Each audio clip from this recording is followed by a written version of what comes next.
விழிக்குத் துணை திருமென் மலர்பாதங்கள் வேய்மை குன்றா மொழிக்குத் துணை முருகாவெனும் நாமங்கள் முன்பு செய்த பழிக்குத் துணை அவன் பன்னிரு தோளும் பயந்த தனி வழிக்குத் துணை வடிவேலும் செங்கோடன் மயூரமுமே. அன்பு நண்பர்கள் அனைவருக்கும் எனது பணிவான வணக்கங்கள். இந்த பதிவுல ஒவ்வொரு ராசிக்கும் 2026 புத்தாண்டு எப்படி இருக்குன்னு பார்க்க போறோம். பொதுவாக ஒரு வருஷம் தொடங்குறதுன்னா எல்லாருக்குமே இந்த வருஷத்துல பலவிதமான எதிர்பார்ப்புகள் இருக்கும். நம்ம வேலையில எப்படியெல்லாம் நமக்கு முன்னேற்றம் வேணும், இல்லை பொருளாதாரத்துல எப்படி நம்ம சிறந்து இருக்கணும், இல்லை வீடு வாங்கணும், கார் வாங்கணும், இல்லை புதுசா பிஸ்னஸ் தொடங்கணும், இல்லை பிஸ்னஸ்ல இந்த மாதிரியான முன்னேற்றங்களை முன்னெடுக்கணும், இந்த வருஷமான இது நடந்துடணும். அதாவது குழந்தைங்க படிக்கிறாங்கன்னா இந்த மாதிரி படிப்புக்கு சீட்டு கிடைக்கணும், இது மாதிரி திருமணம் நடக்கணும், குழந்தைங்களுக்கு இந்த வருஷத்துல திருமணத்தை நடத்தி வச்சிடணும், இந்த மாதிரி இந்த வருஷமான ஒரு வீடு கட்டிடணும். இப்படி ஏதானும் ஒரு எதிர்பார்ப்புகளை ஒரு வருஷம் ஆரம்பிக்கும் பொழுது நமக்கு ஏற்படுறது இயற்கை. பொதுவாக உங்களுக்கு ஏற்படக்கூடிய இந்த மாதிரி நினைவுகளை நம்மளுடைய முயற்சியும் கவனத்தையும் ஃபுல் கான்சன்ட்ரேஷன் நம்ம தியானத்தின் மூலமா இருக்கலாம், இல்லை இறை வழிபாட்டின் மூலமா இருக்கலாம். திரும்ப திரும்ப அந்த விஷயங்களை நீ திங்க் பண்ணும் பொழுது அந்த எண்ணத்தினுடைய ஸ்ட்ராங், அந்த எண்ணத்தினுடைய பலம் இருக்கு இல்லையா, அது உங்களுக்கு அப்படியே கொண்டு கொடுக்கும். எல்லாத்தையும் மீறி அந்த எண்ணத்தை நீங்க பலப்படுத்திக்கணும், நம்பிக்கையோட, முழுமையான நம்பிக்கையோட, முழு முயற்சியோட. அதனாலதான் நமக்கு என்ன சொல்றாங்கன்னா, தெய்வத்தால் ஆகாதெனும் முயற்சி தன் மெய்வருத்த கூலி தரும் இருக்காங்க. நம்மளுடைய முயற்சி முயற்சி திருவனை ஆக்கும். இது மாதிரி நமக்கே ஏற்கனவே எல்லாம் சொல்லியிருக்காங்க. அதனால நம்ம அந்த மாதிரி இந்த விஷயத்துல முழுமையான நம்மளுடைய முழுமையான எண்ணங்களை, நம்பிக்கைய அந்த காரியத்தின் மேல வச்சு திரும்ப திரும்ப அந்த காரியம் நடந்தா எப்படி இருக்கும் அப்படின்னு சொல்லி நீங்க அதை கற்பனை பண்ணிக்கும் பொழுது எல்லா காரியத்திலும் உங்களுக்கு வெற்றி கிடைக்கும் அப்படிங்கிறது நமக்கு வேதங்களும் சொல்லியிருக்கு, பலவிதமான நமக்கு முன்னோர்களும் சொல்லியிருக்காங்க. இப்ப நான் சொன்ன மாதிரி திருக்குறள்லையும் சொல்லியிருக்கு. ஸோ அது மாதிரி பொதுவாக அந்த எண்ணங்களை நம்ம திரும்ப பலப்படுத்திக்கிறதுக்கு வழிபாடு அப்படிங்கிற அந்த இறை வழிபாடுங்கிற ஒன்று மிகப்பெரிய லெவல்ல நமக்கு உதவுறது. அதனால எல்லாரும் இறை வழிபாட்டுல கவனத்தை வச்சு இந்த வருஷம் உங்களுடைய எண்ணங்களை முழுமையா நீங்க செயல்படுத்தணும். அதுக்கு இறையருள் உங்க கூடவே இருக்கணும்னு சொல்லி நான் தினமும் வணங்கக்கூடிய அமிர்தநாயகி அம்பிகா சமேத நாகநாத சுவாமியோடைய பாதங்களை நான் தொட்டு வேண்டிக்கிறேன். உங்க எல்லார் சார்பாகவும் நான் வேண்டிக்கிறேன். இந்த வருஷம் யாருக்கு ஒவ்வொரு ராசிக்கும் எப்படி நடக்கிறது அப்படின்னு இந்த பதிவுல பார்க்க போறோம். நமக்கு எந்த மாதிரியா எந்தெந்த கால் வருஷம் 4 கால் வருஷமா பிரிச்சுக்கிறோம், எந்த வருஷங்கள் நமக்கு எப்படி நடக்கும் அப்படிங்கறத நம்ம முழுமையா பார்க்க போறோம். நம்ம அதுக்கு இந்த வீடியோக்குள்ள போய் பார்க்கலாம். அன்புள்ளம் கொண்ட கும்பராசி அன்பர்களே, கும்பராசி அப்படிங்கிறது காலபுருஷத்துல 11வது வீடா இருக்கு. அது மட்டும் இல்ல, இந்த கும்பராசியில இருக்கக்கூடிய நட்சத்திரங்கள் அவிட்டம், சதயம், பூரட்டாதி 1, 2, 3 பாதங்கள், அவிட்டம் 3, 4 பாதங்கள், சதயம் முழு நட்சத்திரமும், பூரட்டாதியில 1, 2, 3 பாதங்கள். இதெல்லாம் இந்த ராசியில இருக்கு. இந்த ராசிக்கு அதிபதி சனி பகவான் தான். ஆனா காலபுருஷத்துக்கு லாபஸ்தானமா அது இருக்கு. பொதுவா கும்பராசிக்காரங்க ஜென்ரலா நான் காலபுருஷத்துக்கு மட்டும் ஏன் சொல்றேன் அப்படின்னா, நான் கிட்டத்தட்ட ஒரு 20 வருஷமா ஜாதகம் பார்க்குறேன். ஒரு நாளைக்கு ஒரு 10 ஜாதகம் வச்சா கூட மாசத்துக்கு அப்படின்னு பார்த்தோம்னா ஒரு 300 ஜாதகம் ஆகுது. ஏன்னா 200 வச்சுங்களேன், ஒரு வருஷத்துக்கு அப்படின்னோம்னா 12, 24, 2400 ஜாதகம் ஆகுது. அப்போ 20 வருஷமா நம்ம பார்க்குறோம் அப்படின்னோம்னா நமக்கு எவ்வளோ பார்க்குறோம் அப்படிங்கிற, எவ்வளோ பேரோட லைஃப் தெரியறது.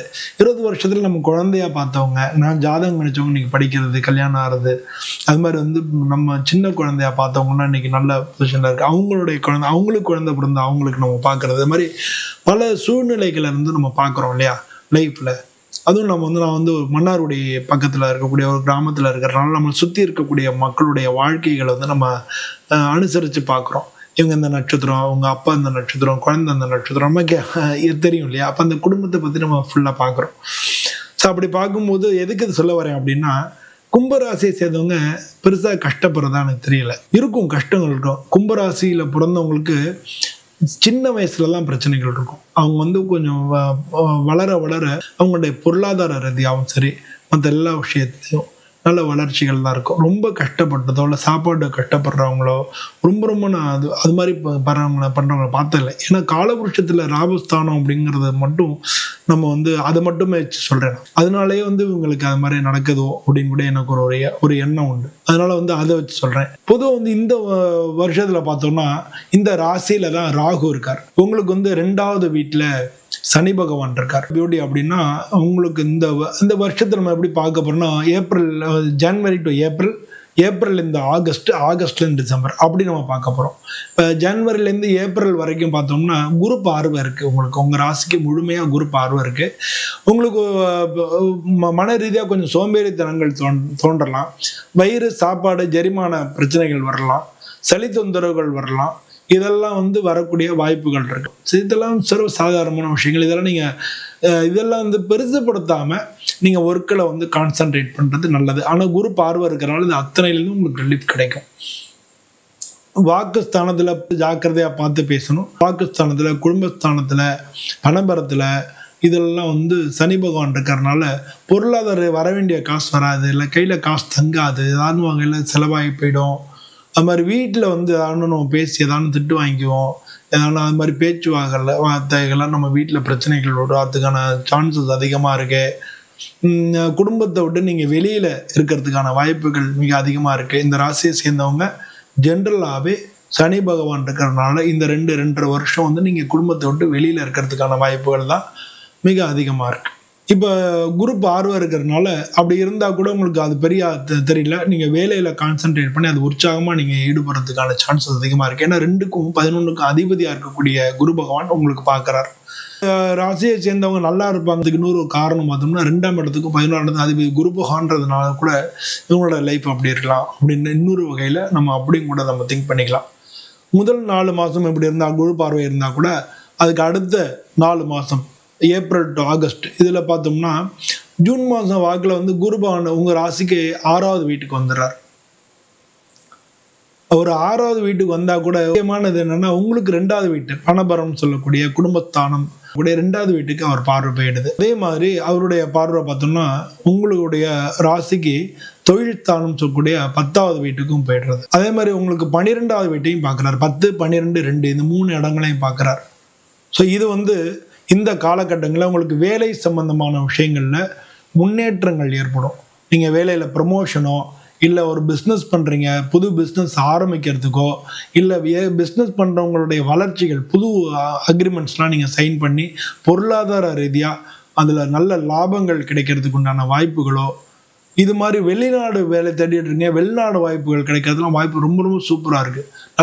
நல்ல சம்பளத்தில் ஏற்கனவே இருக்கிற வேலையை காட்ட நல்ல சம்பளத்தில் வாய்ப்பு கிடைக்கிறதுக்கெல்லாம் இந்த 2வது 4 மாதம், இன்னும் சொல்ல போனோம்னா 6ஆம் மாதத்துலேருந்து 10ஆம் மாதத்துக்குள்ளே உங்களுக்கு கிடைக்கிறதுக்கான வாய்ப்புகள் மிக அதிகமாக இருக்குது. ஸோ இந்த 2வது 4 மாதம்ன்றது உங்களுக்கு நல்லா பெஸ்ட்டாகவே இருக்குது அப்படின்னு நம்ம சொல்லலாம். அது மாதிரி ஆகஸ்ட் அண்ட் டிசம்பர் வரக்கூடிய வரைக்கும் இருக்கக்கூடிய இந்த 3வது 4 மாதம், இந்த 4 மாதத்தில் பார்த்தோம்னா உங்களுக்கு பொதுவாக இந்த குரு பகவான் 6ல் இருந்து நம்ம என்னென்ன பார்க்குறாரு, என்னென்ன பண்ணுறாரு அப்படின்ற சொல்லிட்டோம். பட் 6ஆம் இடம்ன்றது தடைகளை தாண்டி வெற்றி பெறக்கூடிய ஒரு ஸ்தானம் அப்படின்னா கூட 2ல் வந்து ஏற்கனவே சனி பகவான் இருக்கிறனால முதல் 4 மாதத்தை காட்டிலும் 2வது 4 மாதம் நல்லா இருக்கும். இந்த கடைசி 4 மாதம் அப்படிங்கிறது எகெயின் வந்து குரு வந்து அதிசாரமாக போய் சிம்ம ராசிலேருந்து 10ஆம் மாதத்துலேருந்து உங்கள் ராசியை திரும்ப பார்க்குறார் சிம்ம ராசிலேருந்து. ஸோ பொதுவாக அந்த மாதிரி காலகட்டங்கள்லையும் உங்களுக்கு பொருளாதார ரீதியாக ஒரு சில பிரச்சனைகள் வர்றதுக்கான சான்சஸ் அதிகமாக இருக்குது. பட் உங்களை பார்க்குறதுனால நீங்கள் அதெல்லாம் சமாளித்து நீங்கள் வெற்றி அடைய முடியும் அப்படிங்கிறத புரிஞ்சுங்க. பொதுவாக இதை எப்படி நம்ம புரிஞ்சுக்கலாம் அப்படின்னோம்னா, தொழில், அதில் வரக்கூடிய பொருளாதாரம், நம்மளுடைய வாழ்க்கை முன்னேற்றம், இதுக்கு வந்து 6ஆம் மாதத்துலேருந்து 10ஆம் மாதம் பெஸ்ட்டாக இருக்குது இந்த வருஷத்தில். இதை தவிர வந்து ஜான்வரி டு மே மாதம், ஜூன் மாதம், ஜான்வரி டு ஜூனில் வந்து கல்யாணத்துக்கு இந்த கும்பராசியை சேர்ந்தவங்க திருமண வாய்ப்புகள் நல்லா கூடி வரும். ஆனால் அதே மாதிரி 6ஆம் மாதத்துலேருந்து ஜூன் மாதத்துலேருந்து அக்டோபர் மாதம் வரைக்கும் திருமண வாய்ப்புகள் கொஞ்சம் தள்ளி போகிறதுக்கான சான்சஸ் இருக்குது. திரும்ப எகெயின் 10ஆம் மாதத்துலேருந்து 12ஆம் மாதம், அதாவது அக்டோபர்லேருந்து டிசம்பர் வரைக்கும் திரும்ப வந்து கல்யாணத்துக்கான வாய்ப்புகள் நிறையா இருக்குது. ஸோ இது கல்யாணத்தில் தான் இந்த மாதிரியான பிரச்சனைகள் ஏற்படுத்துமே தவிர ஜென்ரலாக இப்போ வியாழ நோக்கம்னு சொல்லுவாங்க இல்லையா, ஜென்ரலாக இந்த வருஷம் ஃபுல்லாகவே நல்லா இருக்கக்கூடிய ஒரு ராசியாக கும்பராசி இருக்கு. அதுல முக்கியமா பார்த்தோம்னா 6ஆம் மாசத்துல 10ஆம் மாசம் உங்களுக்கு பெஸ்டா இருக்கு அப்படின்னு சொல்லலாம். பொதுவா அந்த வருஷம் இந்த மாதிரி இருக்கிறதுனால, அது மட்டும் இல்லாம ஒரு சில ஜாதக ரீதியா பிரச்சனைகள் இருந்ததுன்னா குடும்பத்துல பிரச்சனைகள் இருக்கிறதுக்கு, ஏன்னா உங்க ராசியில ராகு இருக்காரு, 7ல கேது இருக்காரு. ராகு கேது இருக்கிறதுனால குடும்ப ரீதியா வாக்குவாதங்கள், பிரச்சனைகள் இதெல்லாம் ஏற்படுறதுக்கான சான்சஸ் இருக்கு. அதனால தான் நான் சொன்னேன், குரு பார்வை இருக்கும் பொழுது உங்களுக்கு திருமணம் நடக்கும். உங்களுடைய தசாபுதிகளும் அப்போ வந்து உங்களுக்கு ஒத்துழைச்சதுன்னா நிச்சயமா அந்த காலகட்டங்களில் கல்யாணம் நடக்கும் அப்படின்றத நம்ம உறுதியா நினைச்சுக்கலாம். ஸோ பொதுவாக வந்து இந்த மாதிரிலாம் இருக்கிறனால உங்க ராசிக்கு அதிபதி சனி பகவான்றதுனால பொதுவாக வந்து நீங்க இந்த மாதிரி காலகட்டங்களில் பொதுவாக அந்த வருஷம் ஃபுல்லாகவே நீங்கள் ஆஞ்சநேயரை வழிபடுறது நல்லது. அதுவும் சனிக்கிழமை அன்னைக்கு ஆஞ்சநேயரை போய் வணங்கி ஒரு முடிஞ்சா மாசத்துக்கு ஒரு தரம் ஒரு சனிக்கிழமையில வடமாலை, மாசத்துல முதல் சனிக்கிழமை இல்லை கடைசி சனிக்கிழமை அப்படின்னு வச்சுட்டு அப்போ வடமாலை சாத்தி வேண்டிங்க. ஒவ்வொரு மாசமும் வடமாலை சாத்தின்னு வாங்க. ஒவ்வொரு சனிக்கிழமையான ஆஞ்சநேயரை போய் வணங்குங்க.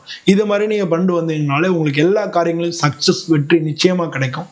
அந்த மாதிரியான நேரத்தில் நீங்கள் சாமியை வணங்கும்போது நீங்கள் வணங்குறது ரொம்ப முக்கியம். நீங்கள் என்ன செய்கிறீங்க அப்படின்றது வந்து அது பெருமை இல்லை, நீங்கள் வந்து வணங்குறது தான் ரொம்ப ரொம்ப முக்கியம். அப்போ வணங்கி உங்களுடைய அந்த நேரத்தில் என்னென்ன பிரச்சனைகள் இருக்கோ அதை எப்படி ஓவர் கம் பண்ணணுமோ அப்படி நீங்கள் சாமியை வேண்டினீங்கனாலே கண்டிப்பாக அந்த வருஷம் ஃபுல்லாக உங்களுக்கு நல்ல பலன்கள் கிடைக்கும். போன வருஷத்தில் இருந்த பல விதமான சூழ்நிலைகள் நீங்கி இந்த வருஷம் நீங்கள் நல்ல பாதையில் முன்னேற்றமான பாதையில் போகிறதுக்கு தான் வாய்ப்புகள் அதிகம்.